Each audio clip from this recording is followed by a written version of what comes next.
Bismillahirrahmanirrahim. Assalamualaikum warahmatullahi wabarakatuh.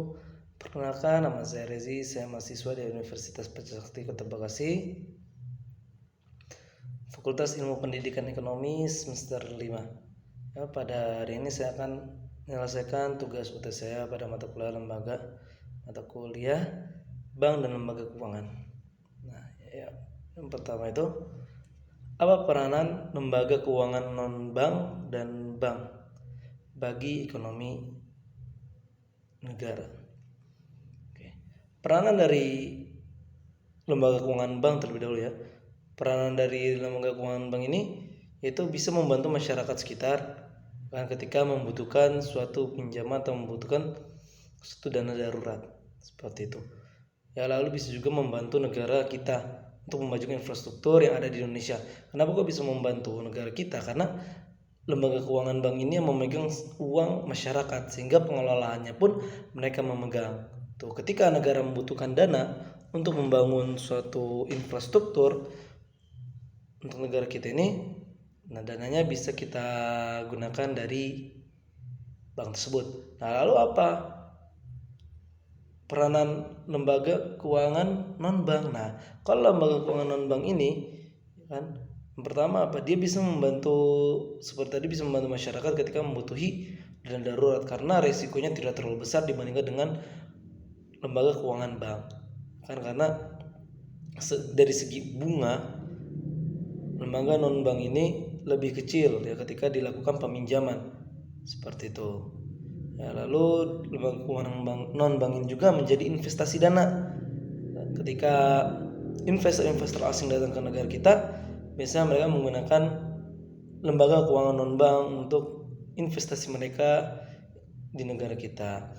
Dan dampak dari non-bank juga ini, atau pengaruh dari lembaga keuangan non-bank ini juga bisa mendatangkan stabilitas ekonomi yang ada di negara kita, yang menyentabilkan ekonomi di negara kita seperti itu. Lalu kenapa bank syariah kurang diminati oleh masyarakat negara kita, padahal itu sudah sesuai dengan ketentuan, yang sesuai dengan agama? Bagaimana pendapat saya? Menurut saya, kenapa kok bank syariah jarang diminati? Karena bank syariah tidak mempermudah seperti bank-bank yang lainnya, seperti bank-bank lain. Contoh seperti BCA, Mandiri, terutama BCA. BCA itu sangat mempermudah nasabahnya dalam hal apapun.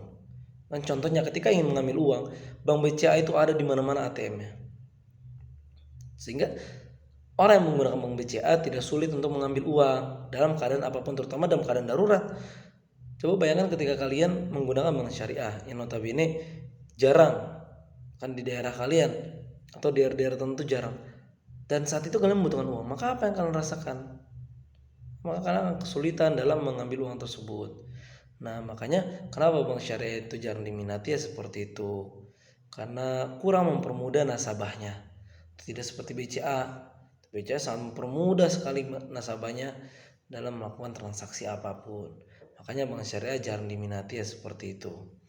Dan bank syariah sebenarnya sama saja seperti bank-bank lainnya dari segi pemotongan, kan itu sama saja seperti bank-bank lainnya, sehingga membuat para nasabah lebih berminat kepada bank-bank biasa seperti BCA, Mandiri, dan BRRI. Lalu sebutkan kasus lembaga keuangan begitu yang non bank ataupun yang bank. Memang kasus ini tidak bisa kita hindari ya. Dalam hal apapun kasus itu pasti ada seperti itu. Apalagi ini berkaitan dengan uang ya. Kasus itu lebih gampang atau lebih banyak kasus itu mengenai dengan keuangan, karena orang mana yang tidak tergiur dengan banyaknya uang seperti itu. Yang pertama tentang Bank Senturi. Ini contoh dari bank lembaga keuangan bank. Bank Senturi ini kita kenal, mungkin sudah lumrah lah di kalangan kita itu tentang Bank Senturi, karena yang mana Bank Senturi mengalami kebangkrutan ya, sehingga para nasabahnya mengambil uang mereka secara mendadak atau FOMO, mereka ikut-ikutan.